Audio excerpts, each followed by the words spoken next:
Hello and welcome to Follow the Money. I'm Raine Musñgi. Join us as we explore the tools and insights you need to jumpstart your financial journey.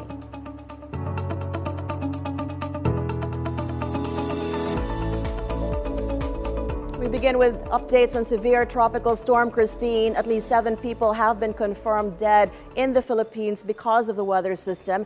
7 people also are missing and 4 more were injured as a storm with international name Trami unleashed heavy rains and flooding across several regions, causing widespread damage and mass evacuations. The Social Welfare Department says some 3.3 million people have been affected by the storm.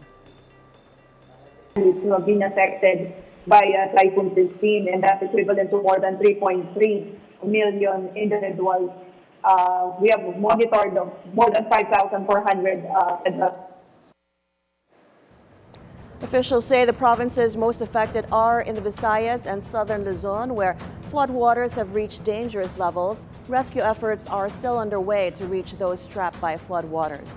With more rain expected in the coming days, authorities have warned of possible landslides and further flooding. The storm has damaged key infrastructure, including roads and bridges, making rescue operations even more difficult. Christine is the 18th tropical cyclone to hit the Philippines this year, underscoring the vulnerability of the region to severe weather events. And for an update on the situation of communities in Rizal Province, we have on the line Rizal Governor Nina Henares. Governor, good morning, and thank you so much for joining us. Yes, good morning. We wanted to get an update from you on whether you are considering any kind of declaration of a state of calamity in your area. We hear from your PDR RMO that damage and injury has not been significant in your area. Yes, I think there's no need to declare a state of calamity for our province of Rizal. However, there are several casualties. A child who passed away due to a tree falling in their house, and she was dead on arrival. And there are still 4 missing people who went on the water and are still not found to date. How many missing people, Governor? 4, 1 from Tanay and 3 from Binangonan. Understood. Have there been also any injuries? Injuries, none, but there's 1 casualty. The child the tree fell in their house, and unfortunately, she didn't make it. The child didn't make it. We are sorry about that. Are there any kind of bridges or roads that remain flooded or impassable in your area? There are still several impassable areas, which are still underwater. Several Governor? Governor? Hello, yes. Yes, continue please. Sorry, we lost you there for a moment. There are still impassable areas, and there are some passages that are still underwater and some thoroughfares that still cannot be passed. Mm-hmm. But do these affect any immediate communities? Do you feel that there might be still some communities that are trapped in flooded areas? I think it's still manageable at the moment. Understood. What about mobile water and power in your area? The services, are they consistent? Are they up and running? Well, there are no water interruption reports. However, out of the 14 towns, there are 8 towns that reported power interruption in several of their barangays. And mostly these are the island barangays. Understood. And what kind of support have we deployed towards those people? Right now, we have ongoing operations, and as we monitor the situation in the whole province, we have started to give away or distribute the relief in the areas where it's needed. And there are several evacuation centers. What about any infrastructure and agriculture damage? Has there been any initial estimate? No assessment yet on those matters. So because Rizal has not seen as much damage, perhaps an injury as other provinces, have you lent any kind of support to nearby provinces? Of course, as soon as we have settled in here, we want to reach out to our neighboring provinces who would need help from our province. In case of, there are talks of a Fujiwara effect for a severe tropical storm Christine. There's another LPA that they saw coming into the country. I believe it's going to be named Leo. Are you ready for the eventuality or the possibility that there might be an extended weather disturbance in the province of Rizal? Yes, we have already started preparing for that. It's better safe than sorry. So thank God if it doesn't arrive, but if it arrives, we're prepared for it already. Just the same preparations that we always do for all our typhoons. All right. We're hoping the best for the Rizal province. Thank you so much for sharing your update on severe tropical storm Christine's aftermath in your province, Rizal Governor Nina Inares. We appreciate you. Thank you. Thank you. Thank you, ma'am. Well, business news around the world when Follow the Money returns. Stay with us.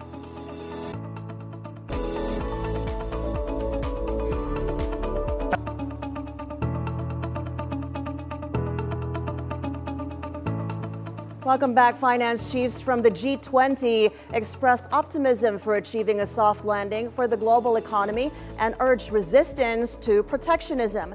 That's according to a final communique released on Thursday that retained the key points of a draft document at the conclusion of the G20 Finance Ministers meeting on the sidelines of the annual meetings of the International Monetary Fund and World Bank in Washington, D.C.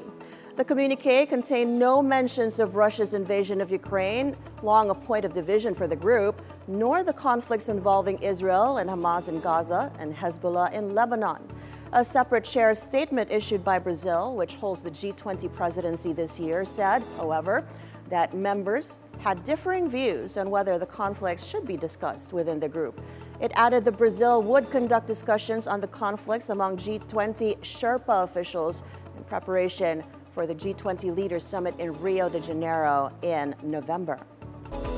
China has asked its top car makers to halt plans to expand operations in Europe as the country faces a growing trade conflict with the European Union. The EU is considering imposing new tariffs on Chinese electric vehicles, claiming unfair competition and market distortions. China's move is seen as a direct response to the EU's efforts to curb Chinese competition in the automotive sector. Experts say this could further strain relations between Beijing and Brussels, potentially impacting Europe's EV market. With electric vehicles being a major component of China's export strategy, any escalation in this trade spat could have global ramifications.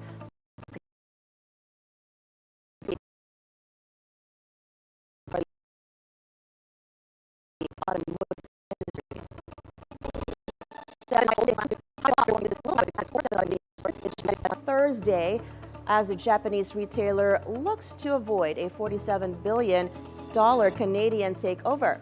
7 & I, which is holding an investor day briefing with analysts and investors, is fighting to stay independent after Canada's Alimentation Couche-Tard offered to buy it. It has said it is confident it can unlock shareholder value itself. Under the restructuring announced this month, it aims to split off the supermarket operation and some 30 other non-core units into a holding company. Market reception so far has been underwhelming, with shares moving little since the plan was first detailed. While its Japanese 7-Eleven convenience stores are a money spinner, 7 & I has been hobbled by poor performance at its supermarkets, including the Ito Yokado stores that make up a part of the holding company it formed decades ago. Some foreign shareholders have long called for a breakup of the business. Nvidia is making major moves in India with a rollout of its Hindi language AI model. The technology giant announced the new model during CEO Jensen Huang's visit to the country, where he's meeting with government officials and industry leaders. The new AI model is designed to cater to India's massive Hindi-speaking population and is part of Nvidia's strategy to expand its presence in emerging markets. Huang called India a key market for AI development and said that this technology would help transform everything from education to healthcare in the country. Nvidia has also announced plans to work closely with Indian tech companies to create AI solutions that address local challenges further strengthening its footprint in the country. The national government's budget deficit widens in September. The Philippines' budget shortfall for the period increased by 8.9% year-on-year, reaching 273.3 billion pesos. This increase was driven by expenditures, growing 13.2% to 573 billion, outpacing revenue growth, which rose 17% to nearly 300 billion pesos. However, despite September's figures, the overall deficit from January to September showed improvement, narrowing by 1.4% year-on-year to 970.2 billion pesos. A widening deficit means the government is spending more than it earns. However, a smaller year-to-date deficit shows better financial management. Balancing both are crucial for sustainable growth. The DOF, or rather the World Bank, vows to support the Philippine agriculture sector and human capital development. Finance Secretary Ral Province announces that the pledge was made during a high-level dialogue in Washington, D.C., and the World Bank is committed to increasing productivity and income for Filipino farmers, modernizing the agriculture sector, and backing education initiatives. Recto emphasizes that the bank's support will help ease inflation and foster economic growth.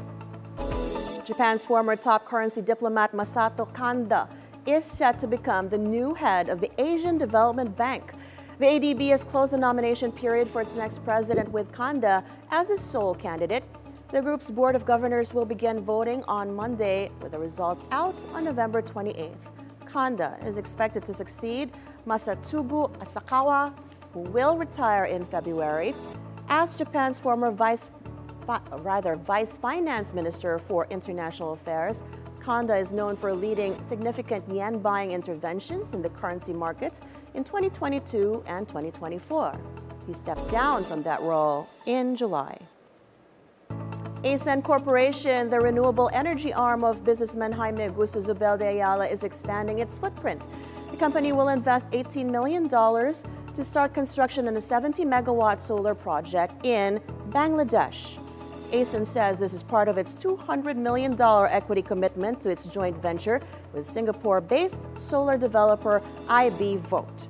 The joint venture, established in August 2023, aims to fund large-scale solar power plants across Asia. Currently, ASN is over 5 gigawatts of capacity in operation and under construction in several countries, including Australia, Vietnam, India, and the United States. Higher energy sales and solar projects boost BoS Power's 9-month profit. From January to September, the company's net income reached 27.3 billion pesos, a 2% increase from the same period last year, despite higher depreciation and interest costs from GN Power Units 1 and 2. BoS Power sold 26,910 gigawatt hours of energy, also up by 2% from last year.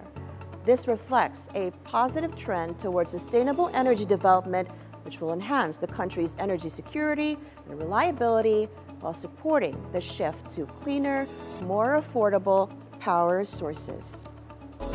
And finally, President Bongbong Marcos is expected to sign the Create More bill next month. Senate President Chis Escudero announced the Arrancada Philippines Forum in Pasay City that the bill could be signed as early as November 11th.